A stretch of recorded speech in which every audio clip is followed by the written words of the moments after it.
Assalamualaikum warahmatullahi wabarakatuh. Perkenalkan, nama saya Muhammad Ridho Mukijat, NPM 74201201157.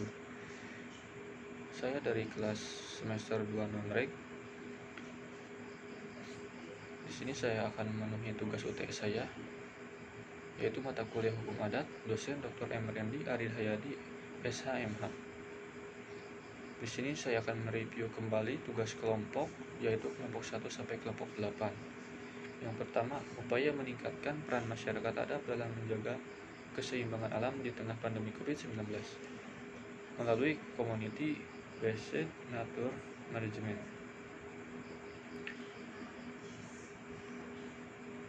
Community Based Nature Resource Management merupakan sebuah mekanisme untuk mencapai tujuan lingkungan dan ekonomi sosial, serta menyeimbangkan eksploitasi dan konservasi komponen bernilai dari ekosistem.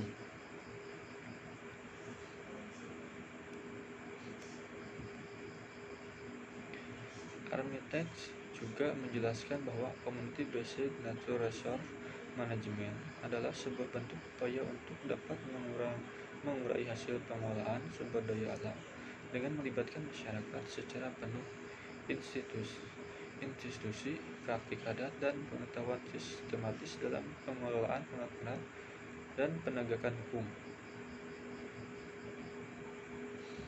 Community Based Nature Resource Management memiliki tujuan untuk menciptakan insentif dan kondisi yang sesuai untuk sebuah kelompok yang ditentukan untuk penggunaan sumber daya alam secara berkelanjutan.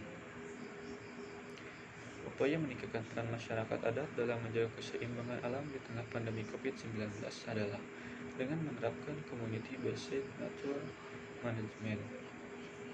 Sistem manajemen ini benar-benar mendasarkan diri pada hukum adat serta kearifan lokal masyarakat.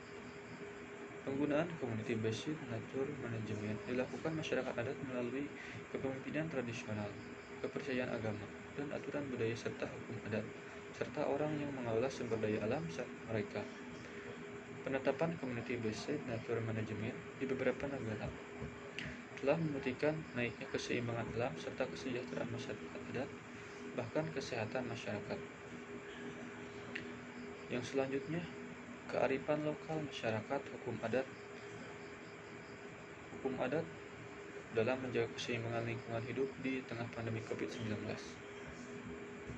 Keberadaan kearifan lokal lingkungan hidup ini sejatinya menjadi salah satu asas dalam pengelolaan lingkungan hidup seperti diamanatkan oleh Pasal 2 huruf 1 Undang-Undang Nomor 32 Tahun 2009,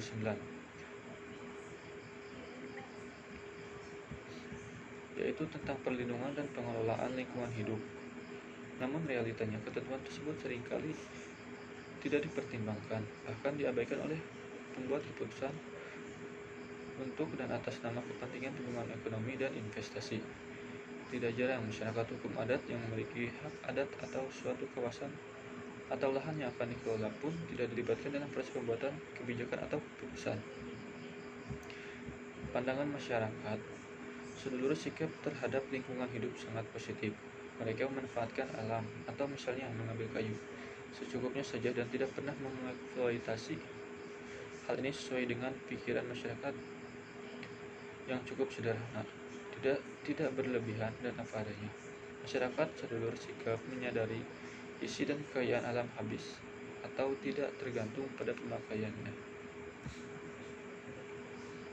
Diakui bahwa hingga kini masyarakat seluruh sikap masih tetap bertahan menjaga idealisme ajaran Samin di tengah arus industrialisasi, modernisasi, dan globalisasi. Bahkan sejak awal kemunculannya, masyarakat seluruh sikap tetap konsisten memperjuangkan hak-hak hidup petani dan konservasi lingkungan hidup. Namun satu perjuangan yang dilakukan oleh komunitas masyarakat seluruh sikap saat ini adalah menolak pembangunan pabrik semen di Pegunungan Gendeng, Kabupaten Rembang, Jawa Tengah. Aksi penolakan pembangunan pabrik semen tersebut juga dikenal dengan aksi petani gendeng bagi sedulur sikap. Perlawanan terhadap pabrik semen dikarenakan industri tersebut dipandang telah merusak lingkungan hidup dan mengancam keberlangsungan pertanian yang menjadi mata pencaharian utama mereka yang ada di Pegunungan Gendeng. Penutupan pabrik semen penting dilakukan untuk menjaga dan melestarikan air. Saatnya pemerintah tidak sekedar melihat keberadaan pabrik semen PT Semen Indonesia itu dari kacamata hukum positif atau hukum tertulis dan kepentingan ekonomi semata, tapi patut menghormati kearifan lokal masyarakat hukum adat seluruh sikap, memperhatikan aspek pelestarian alam untuk menjaga sumber mata air pegunungan kendeng dan kelangsungan lahan pertanian mereka.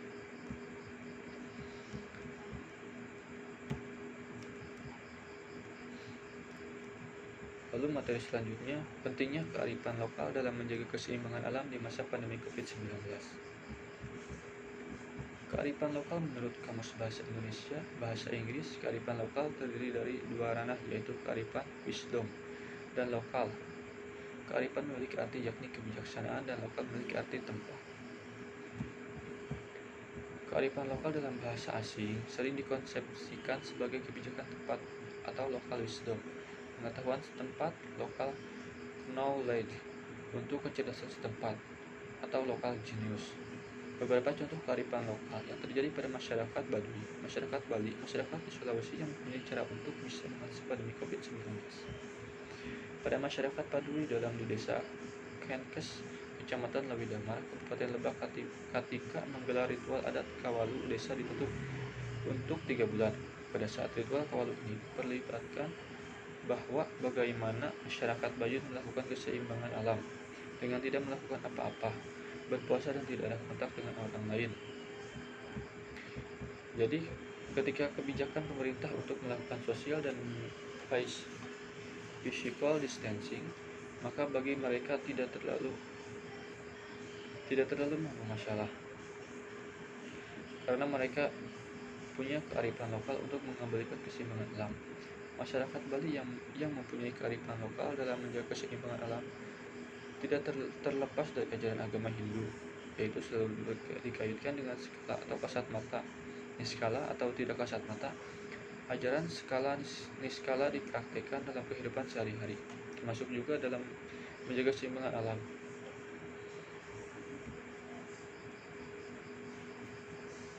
Oleh sebab ketika ada pandemi COVID-19, dengan ada anjuran jaga jarak, maka masyarakat Bali sudah terbiasa untuk menjaga keseimbangan alam dengan melakukan berdiam diri pada saat hari raya sepi. Masyarakat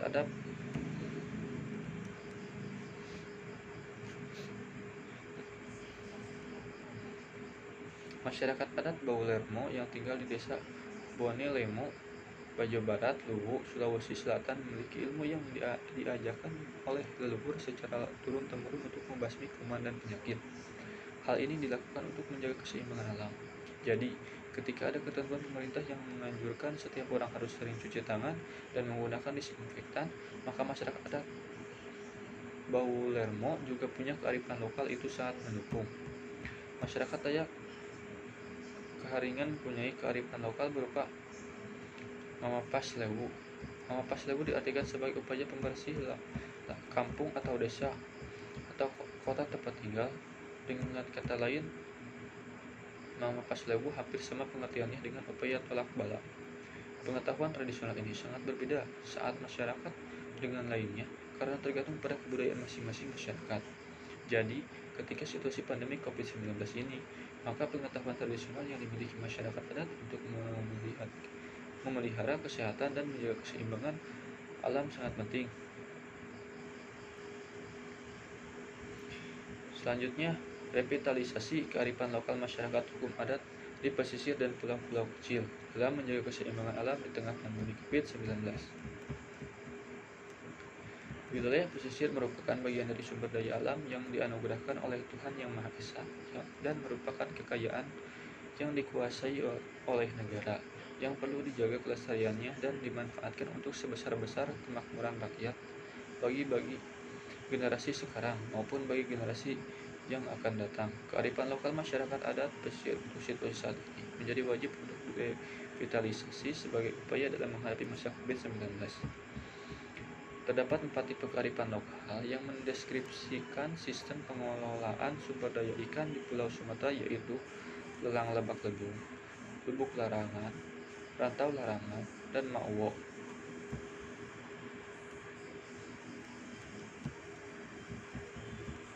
Lebak Lebung itu sendiri merupakan kawasan perairan yang terdiri dari lebak lebung, teluk, rawa, dan atau sungai yang secara berkala atau terus-menerus digenangi air dan secara alam merupakan tempat bibit ikan atau biola perairan lainnya. Lelang lebak lebung adalah sistem penentuan akan hak pengelolaan perairan umum atau lebak lebung yang ditemukan di Sumatera Selatan. Sistem pengelolaannya itu lubung larangan itu sendiri yang telah diterapkan oleh masyarakat merupakan sebuah kearifan masyarakat yang bersifat partisipatif, adaptif, dan berkelanjutan dan pelestarian sumber daya perikanan sungai khususnya ikan lokal.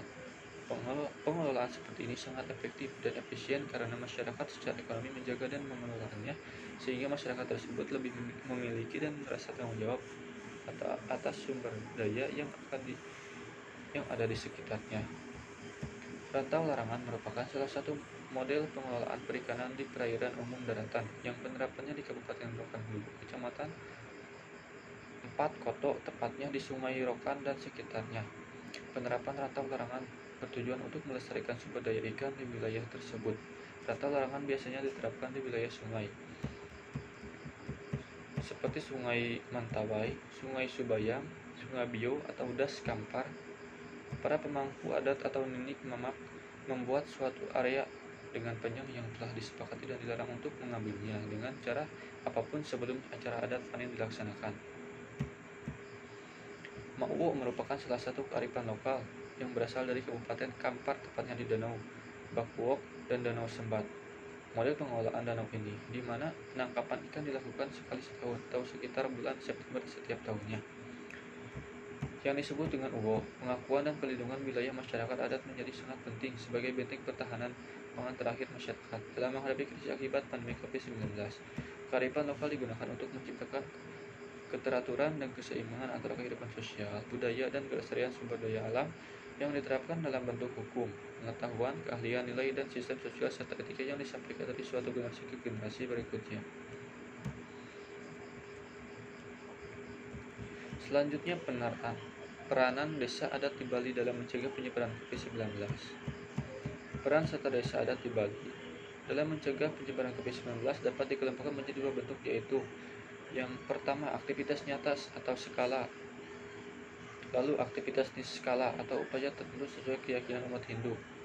Aktivitas skala seperti menghindari kerumunan, physical distancing, atau jaga jarak fisik yang dapat dilaksanakan melibatkan desa adat atau satgas gotong royong di desa adat.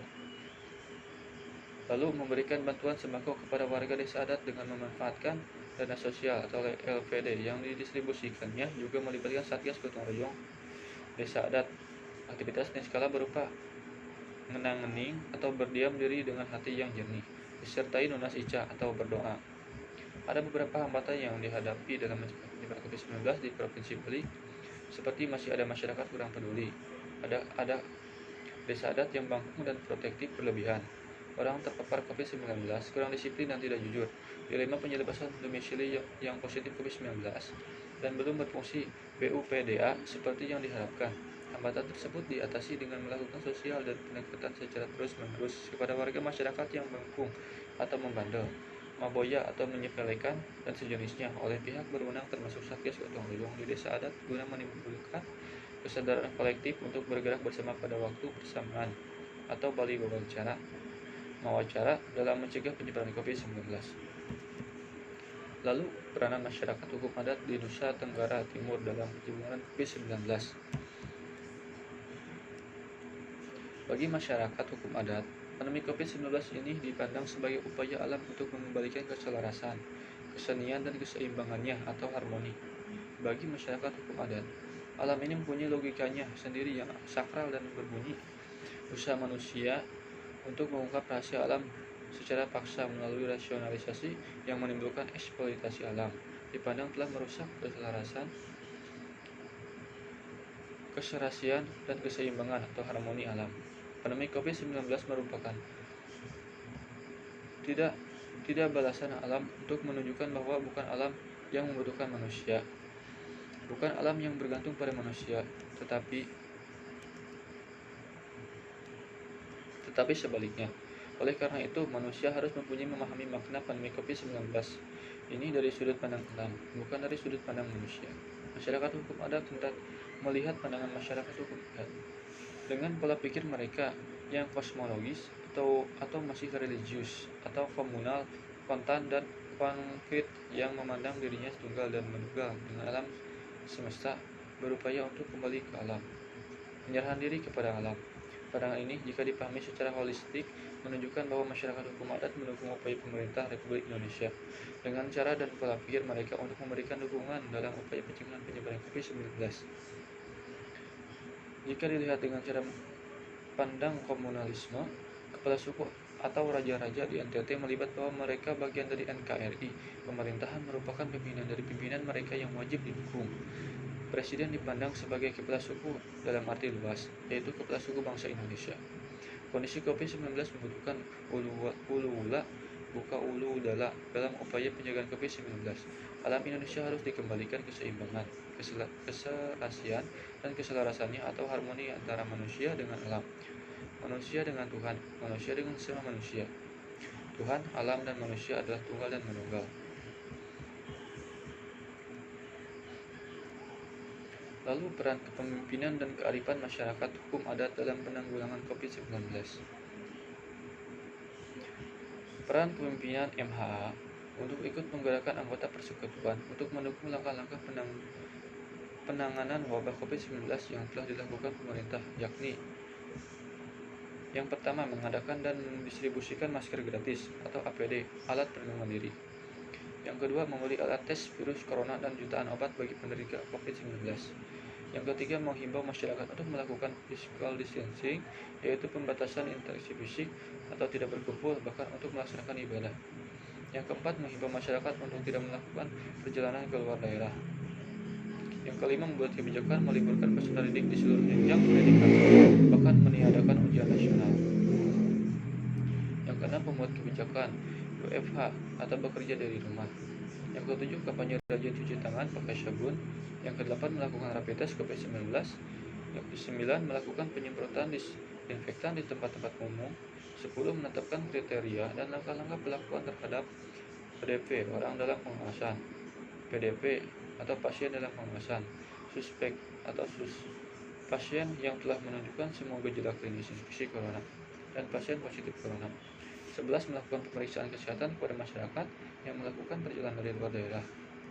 Yang terakhir, mengambil serangkaian kebijakan ekonomi untuk menjaga daya beli masyarakat.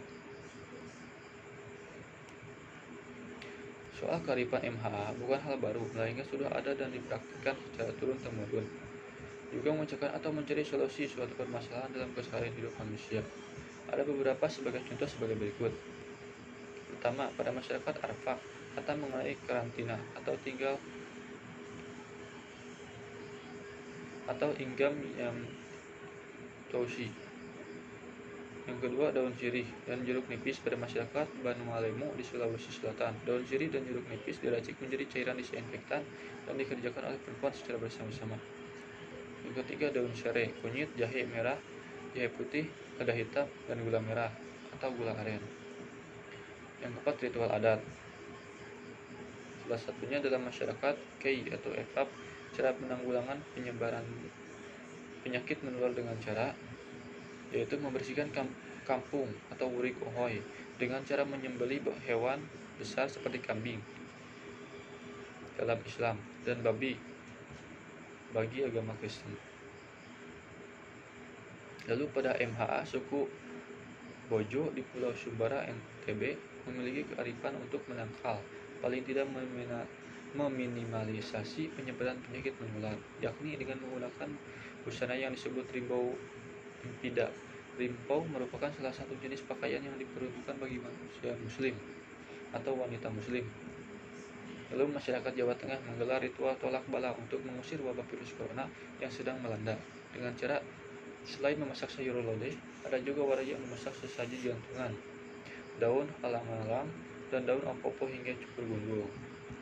Lalu materi yang terakhir, peranan masyarakat hukum adat di Maluku Utara dalam mencegah penyebaran COVID-19.